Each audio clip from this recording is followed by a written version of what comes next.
तेज तर्रार और निडर लड़की रिंकू पटेल के पिता और मां के बीच अलगाव होने के कारण वो मुंबई में अपनी मां के साथ रहा करती थी। पर मां की मौत के बाद उसे पिता के साथ अहमदाबाद जाना पड़ा।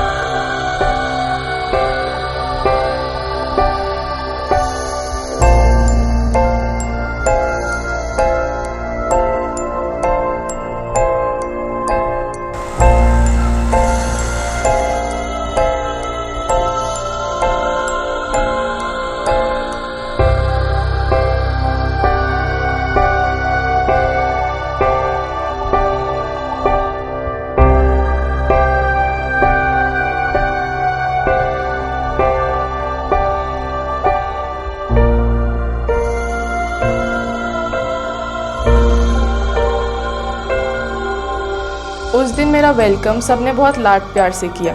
पापा से तो मैं मुंबई में कई बार मिलती रहती थी, पर दादी और प्रीति बुआ का अपनापन मेरे लिए काफ़ी नया लेकिन सुख भरा एहसास था।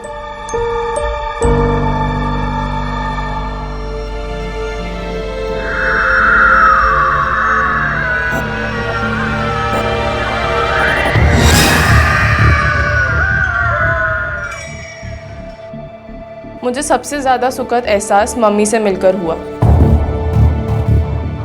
मुझे लगा ही नहीं कि वो मेरी सौतेली माँ है। बालों में कभी तेल नहीं लगाती क्या? नहीं, मुंबई में तो मुझे कभी टाइम नहीं मिलता था। यहाँ पर तो बहुत टाइम है। पूछो ने, मैं तेरे बालों में जड़ी बूटी वाला तेल लगाऊंगी, इससे तेरे बाल और घने हो जाएंगे, देखना।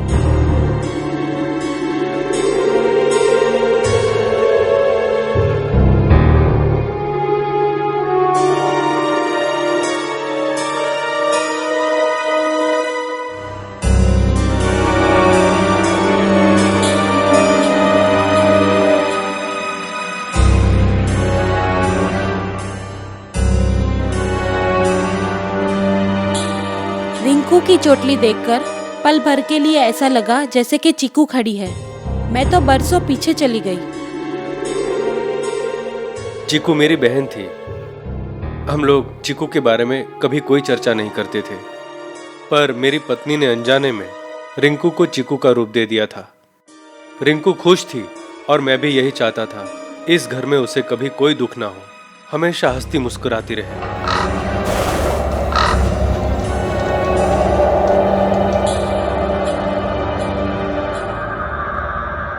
Thank you very much Soni. हाँ हाँ, गिफ्ट तो मैं मुंबई आकर तुझसे ले ही लूँगी। सेलिब्रेशन? नहीं यार, कोई पार्टी नहीं है। मुझे लगता है मेरे वेलकम के चक्कर में सब भूल ही गए कि आज मेरा बर्थडे है। अच्छा, तुझे पता है पापा का घर कितना प्रिटी है? अरे मुंबई में इतनी खुली जगह, इतना बड़ा घर कहाँ होता है। हाँ हाँ, सब ने एक्सेप्ट किया। और मम्मी तो बेहद स्वीट है।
रिंकू,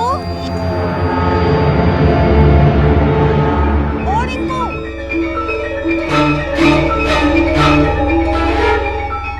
ओ रिंकू, रिंकू, ओ रिंकू, तुझे मना किया था ना वहां जाने से। जल्दी आओ इधर। देख बेटा, जल्दी आ जा, घर पे सब तेरा इंतजार कर रहे हैं।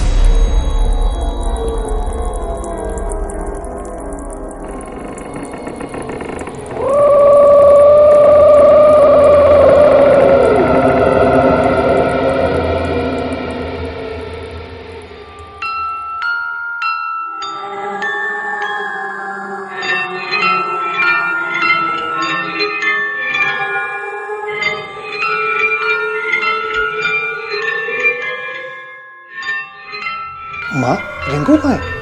આવી છે અનિલ, આવી છે। अरे रिंकू, चल यहाँ बेटा, केक काट। आज कितने वर्षों बाद इस घर में केक की सुगंध फैल रही है। चल मेरी डिग्री, जल्दी आ बेटा, आ बेटा।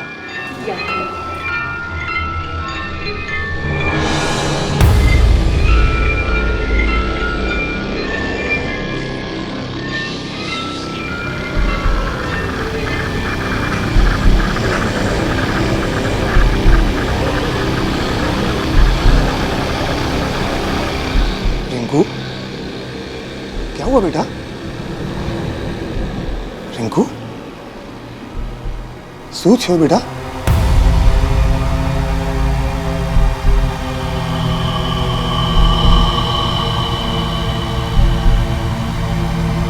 रिंकू,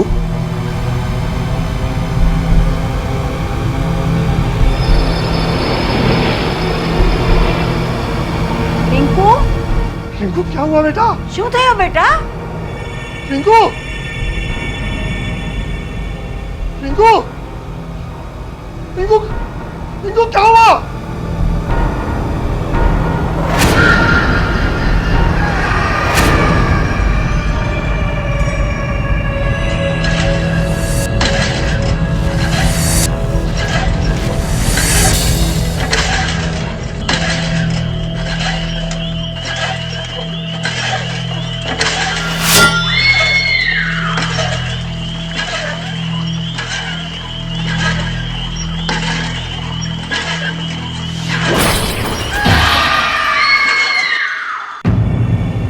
रिंकू, रिंकू, रिंकू क्या हुआ?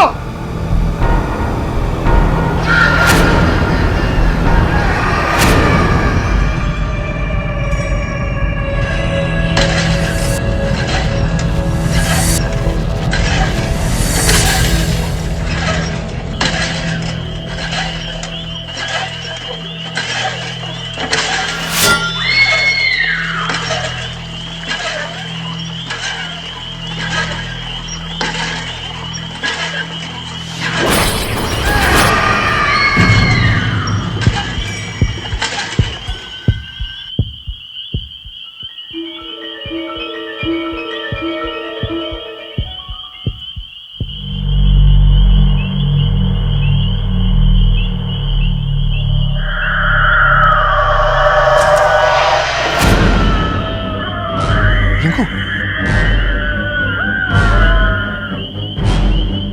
रिंकू,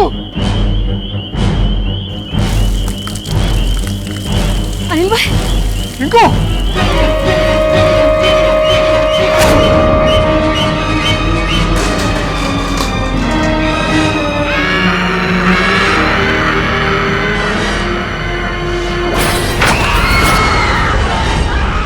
रिंकू क्या करी बेटा?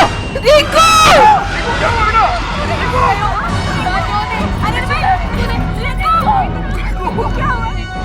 रिंकू उस समय एकदम डरावनी और विचित्र लग रही थी। बड़ी मुश्किल से हम लोग उसे कमरे में लेकर आए। रिंकू कपड़े ही नहीं बदलने दे रही थी। भाभी और मैंने पूरी शक्ति लगा दी। इसी बीच अनिल भाई ने डॉक्टर को फोन किया।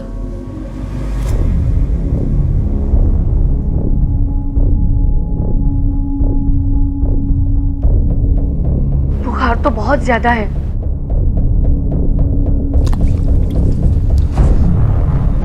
कुछ जलने की बात आ रही है। हाँ, कुछ चमड़ी जलने जैसी आवाज आ रही है।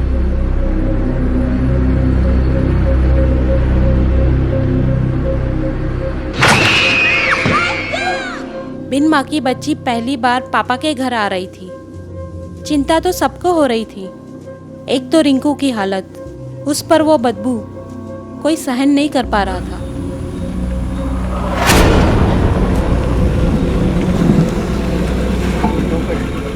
आइए डॉक्टर साहब।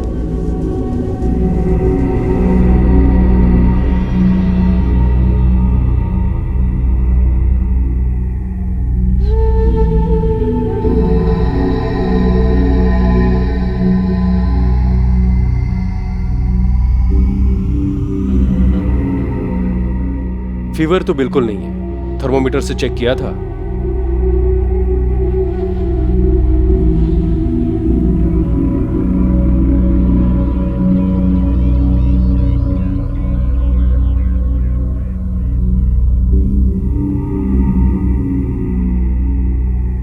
शरीर तो बिल्कुल ठंडा पड़ा है। शायद ट्रैवलिंग और थकान की वजह से थोड़ा फीवर आ गया होगा। मैं देखता हूं।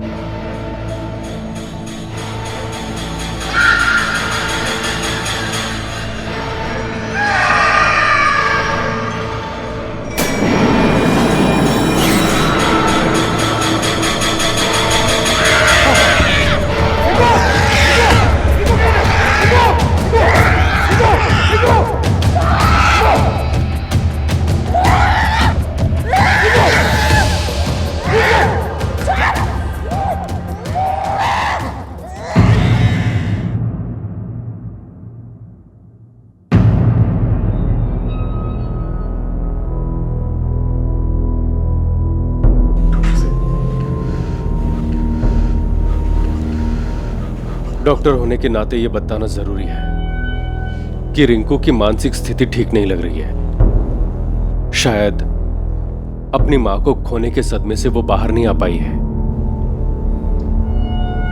बट डोंट वरी, मैं कल डॉक्टर सिन्हा से बात करके कल सुबह के लिए सिटी हॉस्पिटल में तुम्हारा अपॉइंटमेंट फिक्स करता हूं। तू जय आवजे, अने घबराओ नहीं। मैंने उसे नींद का इंजेक्शन दे दिया है।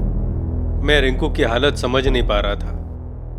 डॉक्टर ने कहा कि लड़कियों की इस एज में हार्मोनल चेंजेस होते हैं और इसी वजह से इस तरह की स्थितियां पैदा हो जाती हैं। लेकिन मैं डॉक्टर नहीं, पापा था उसका। डॉक्टर की बात मानने को बिल्कुल मन राजी नहीं था। मैं बहुत ही घबरा गया था।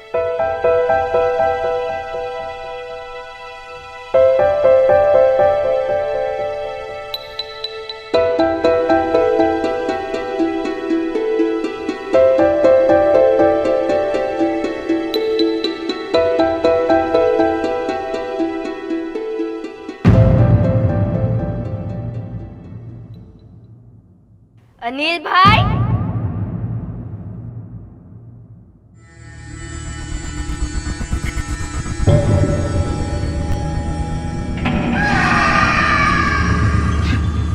रिंकू बेटी, बेटी नहीं, हूँ तारी बेन छू। भूल गया मैंने। हूँ रिंकू नहीं, चीकू छू, चीकू। भूल गया मैंने। अरे चुप कैसे बोल? ना तो बहुत बोलता था। बोल। माँ, माँ, माँ, माँ, माँ। वो बात सुनकर मेरे पैर के नीचे से धरती सरक गई थी। डर की वजह से मेरी आवाज भी नहीं निकल रही थी।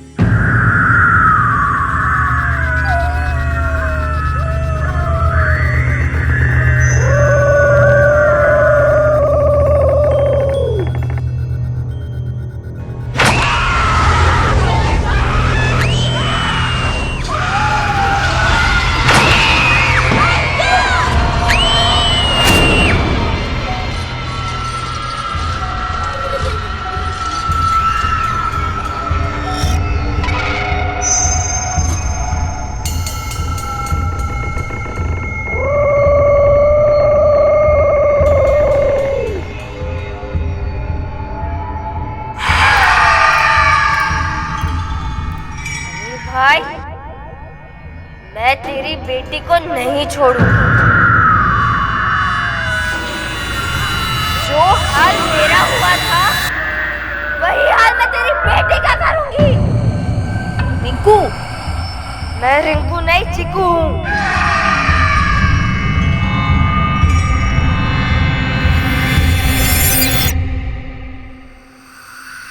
मैं तेरी बेटी को मार दूंगी। रिंकू मेरे बेटे। ऐसा डर मेरे पूरे जीवन में कभी अनुभव नहीं किया। वो रिंकू थी ही नहीं, वो साक्षात चीकू थी। उसकी आंखों में और आवाज में कितना क्रोध और कितनी घृणा थी। हम सब डर से कांप रहे थे। अंधेरे में कुछ दिखाई नहीं दे रहा था।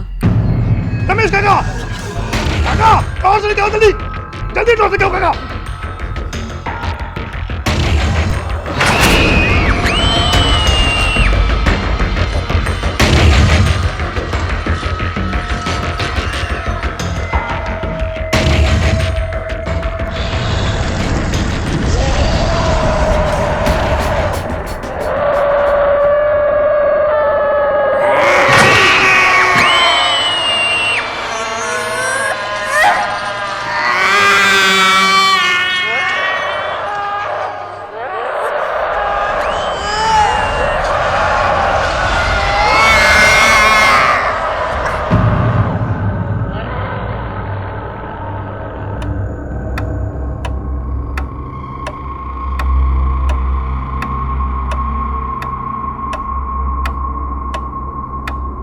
चीकू के बारे में पति से सुना तो था, मगर चीकू प्रेत बनकर रिंकू पर सवार हो गई है, ये देखकर डर के साथ कई सवाल मेरे मन को जकड़ रहे थे। पर वो समय कुछ पूछने का नहीं था। सब सन्नाटे में आ गए थे, सब चुप थे। सबको विश्वास हो चुका था कि रिंकू बीमार नहीं है।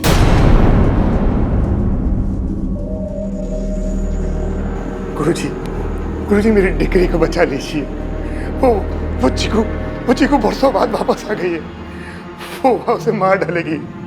मेरी बिटिया को बचा लीजिए गुरुजी। हमने तो उसकी आत्मा को उस जगह पर सीमित और शांत करने की विधि की थी और मना किया था कि उस जगह पर कोई भी ना जाए। अवश्य आपकी बेटी उस जगह पर गई होगी। जी गुरुजी, लेकिन उसे कुछ पता नहीं था। हम लोगों ने उससे सब बात छुपा ली थी। इसमें उसकी कोई गलती नहीं है। वो तो बिल्कुल मासूम है गुरुजी। क्रोधित और भटकती हुई आत्माएं ठिकाना ढूंढती हैं। गुरुजी बचा लिए, मेरी बच्ची को बचा लीजिए। मेरी डिग्री रिंकू को बचा लीजिए गुरुजी। सूर्य उदय होने से पहले पहले कल आप अपनी बेटी को लेकर यहाँ आ जाइए। एक बार सूर्य उदय हो गया तो वो आत्मा गायब हो जाएगी और फिर पकड़ में नहीं आएगी। याद रहे, वो इतनी आसानी से यहाँ आने नहीं देगी।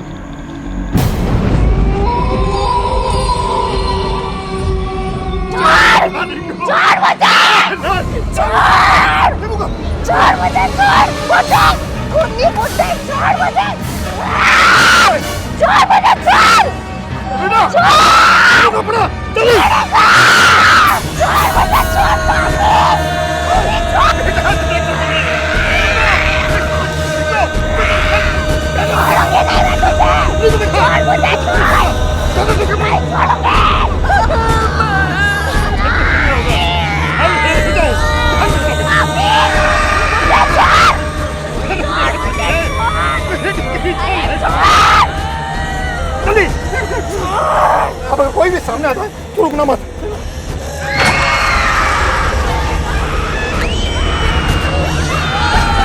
अब अगर कोई भी सामने आता है तो रुकना मत। याद रहे, वो इतनी आसानी से यहाँ आने नहीं देगी।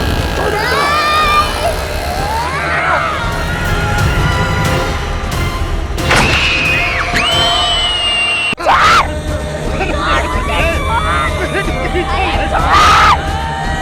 जल्दी, अब अगर कोई भी सामने आता है तो रुकना मत। जल्दी, जल्दी, जल्दी, जल्दी, जल्दी, जल्दी, जल्दी, जल्दी, जल्दी, जल्दी, जल्दी, जल्दी, जल्दी, जल्दी,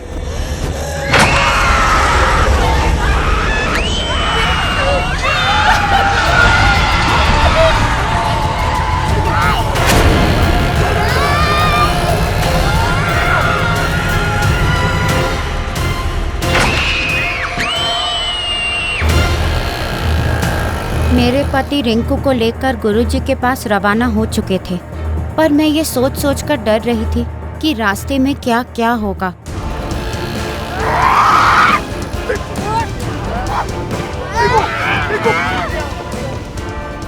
पापा मुझे बचा लीजिए।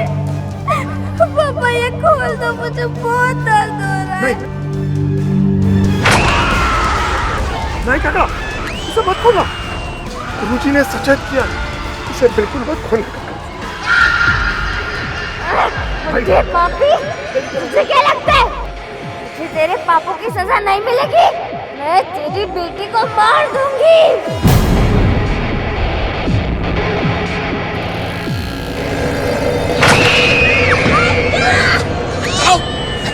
चलाओ भाई, रोकना मत।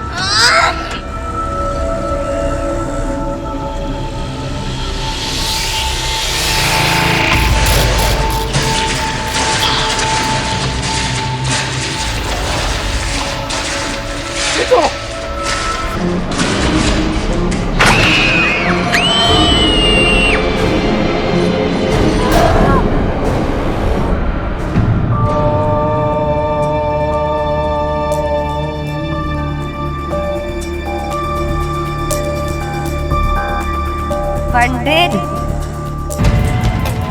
तू मेरा कुछ नहीं बिगाड़ सकता।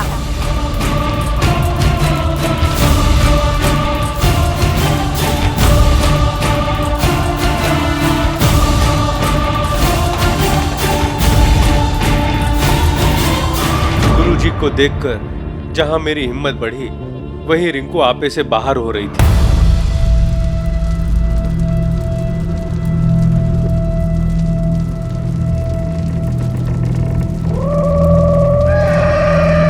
बता, तू इस शरीर में डेरा क्यों डाले हुए है?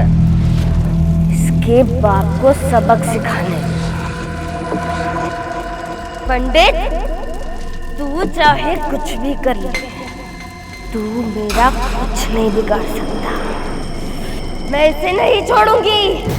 इस लड़की ने तेरा क्या बिगाड़ा है? इसने नहीं, इसके बाप ने बिगाड़ा है मेरा और मेरे भावेश का।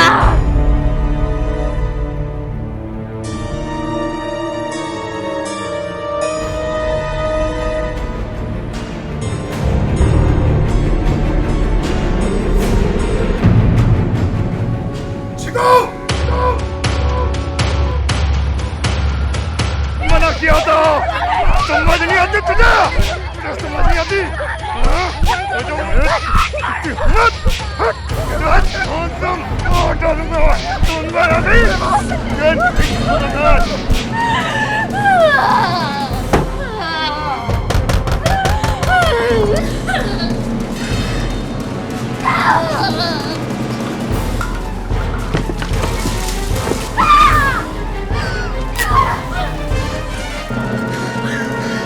अनिल भाई, तमे सारो नहीं करियो। भाई, तेरी वजह से मैं मरी, अब मैं तेरी बेटी को मारूंगी। आत्महत्या करना पाप है। तुझे मुक्ति चाहिए? मुक्ति नहीं, मुझे सिर्फ एक शरीर चाहिए था जो मुझे मिल गया है। तुझे ये शरीर छोड़ना होगा। मैं इसे नहीं छोड़ूंगी, नहीं छोड़ूंगी।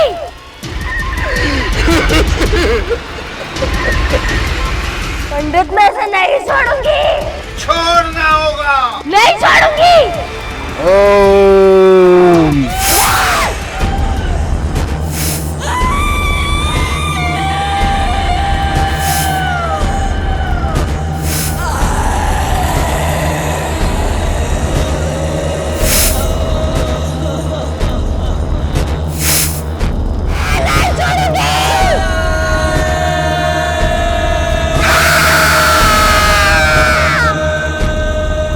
तेरी वजह से मेरी मौत हुई, अब मैं तेरी बेटी को नहीं छोड़ूंगी।